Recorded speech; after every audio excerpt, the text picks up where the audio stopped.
Hello tacticians, role-playing gamers and detectives of fantasy realms. Welcome back to Blood and Baldur's Gate and playing hardball. Something has happened. I am rather sure that I wasn't too late here or something, but there are two locations red now. So apparently they voted. What's happening here?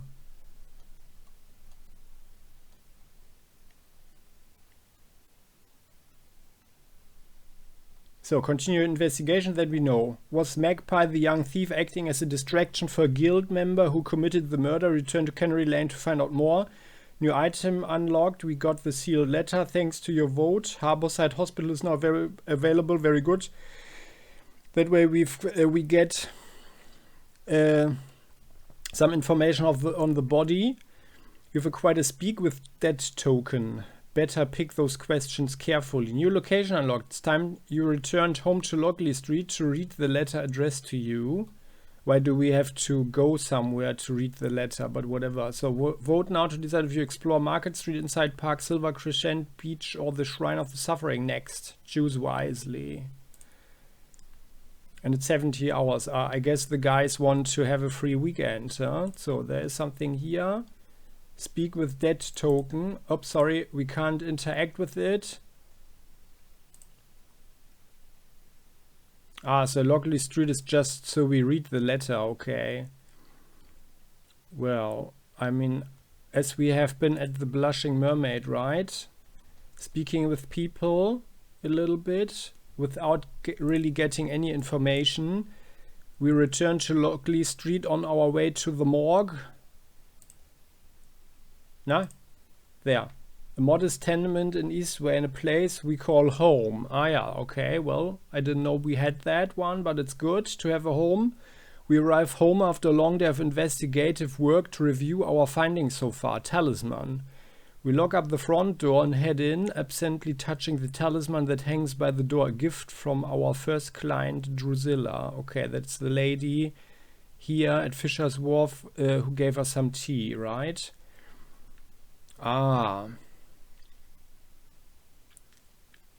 Maybe that's, she talked about that old talisman. Maybe she refers to the thing that she got. Or maybe this first assignment, whatever. So letter. Now that we have a moment of privacy, we open the contents of the letter delivered to us by the young thief Magpie. Okay, well, it appears we are very much in self-control and not too curious that we carried that letter around without reading it. Poor dear detective, it says. I see you take great interest in the pursuits of my precious master. Of course, your fascination is to be commended. Who among us does not yearn for a glimpse of that noxious angel, that most vulgar of fiends? I, too, would be pained if I knew not my master's face. It's a pity that your investigation has yielded such disappointing results. Perhaps some motivation is what your numbed brain matter craves. A game to invigorate your spirits and inspire your investigative urges. And so, its rules are set as follows. You have 1 10-day to ascertain the identity of my master. Fail, and you shall be rewarded greatly with a death far more thrilling than your odious day job. Naturally, this game is compulsory, and you are already playing like it or not. Tick-tock, detective, with heartfelt wishes of pestilence upon your family. Sceleritas fail. Okay, that is interesting. Sceleritas fail. Maybe we need to find this person and interrogate her or him. Okay.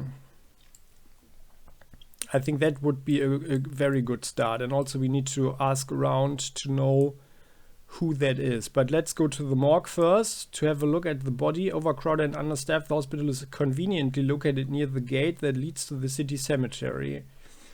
Inside the hospital, angry patients wait in packed hallways. The crowded conditions and lax security allow us to navigate the corridors without trouble, and we easily make our way down to the basement, where the door to the morgue is ajar. So that's actually horrible for our investigation, because it means, and especially as we have fumbled around here, going to the blushing mermaid and stuff, before checking the body, it is quite possible that there was something to be found on the body, but anybody could have gotten to it, right? Even other investigators.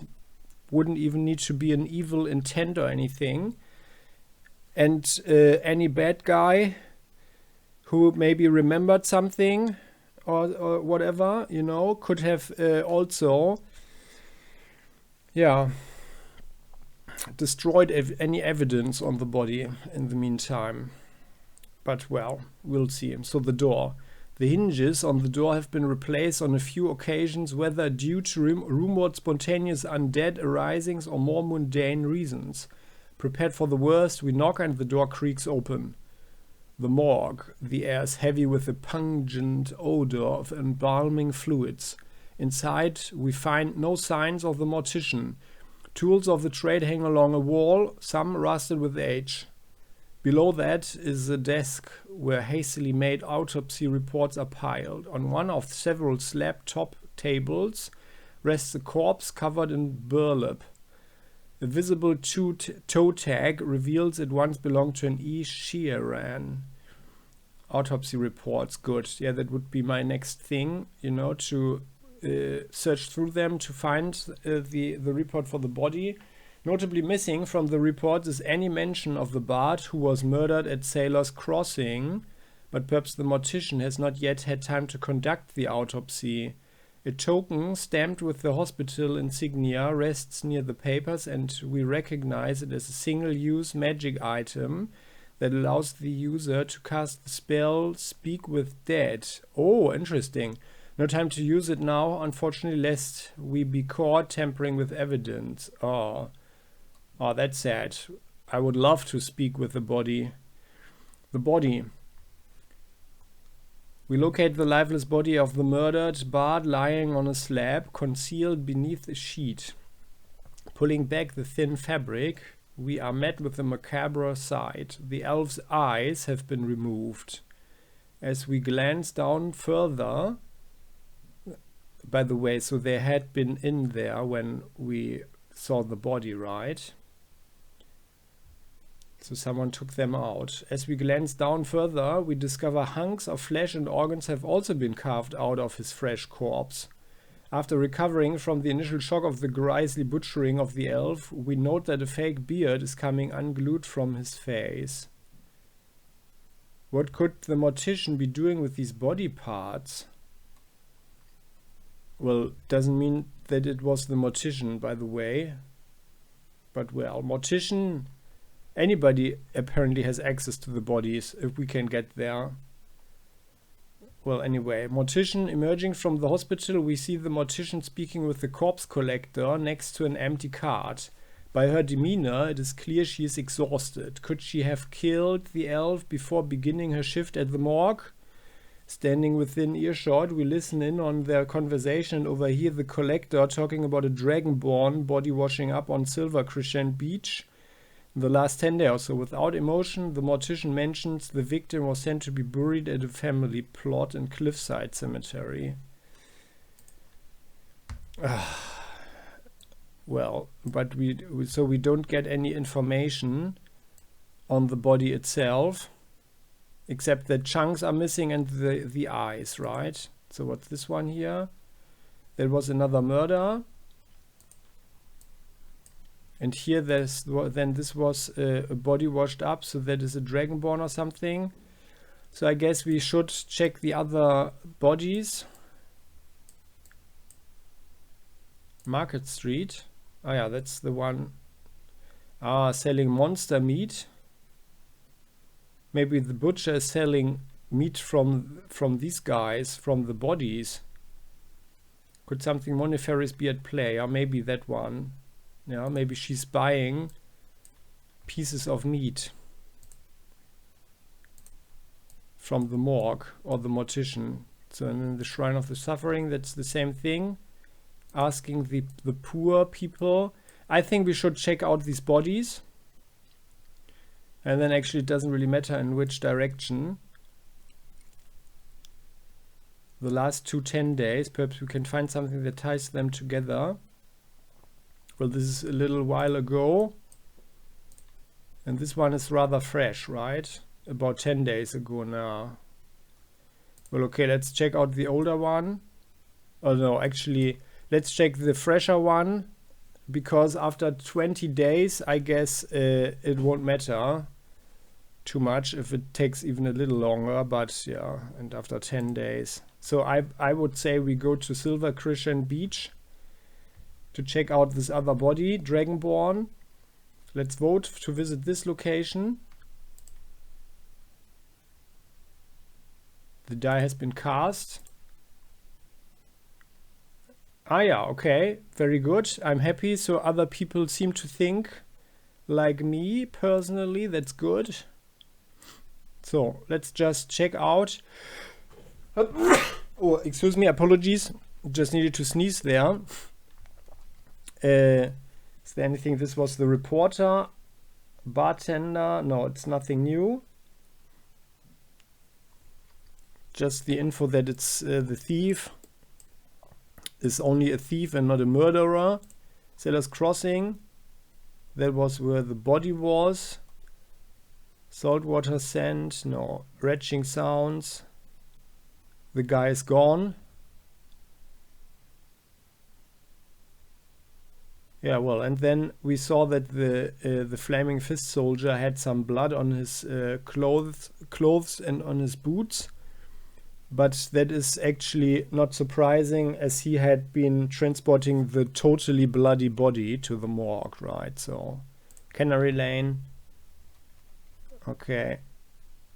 That is also the same thing. That we are missing an item and we got the letter. Well then, so the pressure on us personally is increasing now. Our friend here gave us some tea. No, nothing new here. So I guess, yeah, we can only wait for the next clues. But so far, it's all rather inconclusive, in my opinion.